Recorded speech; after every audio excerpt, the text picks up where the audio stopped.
জবাই করে পারিশ্রমিক নেওয়া। এক ভাই প্রশ্ন করেছেন, কুরবানির পশু জবাই করে পারিশ্রমিক দেওয়া নেওয়া জায়েজ আছে কি না? হামিদা ও মুসল্লিয়া।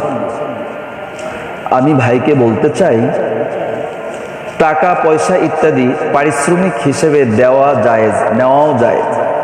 অন্যের দ্বারা জবাই করে নিলে পারিশ্রমিক দেওয়াই উচিত। তবে কুরবানির জন্তুর কোনো অংশ যেমন মাথা, চামড়া, কলিজা, গোশত ইত্যাদি দ্বারা পারিশ্রমিক দেওয়া জায়েজ নেই, নেওয়াও জায়েজ নেই। আপনি হাদিয়া স্বরূপ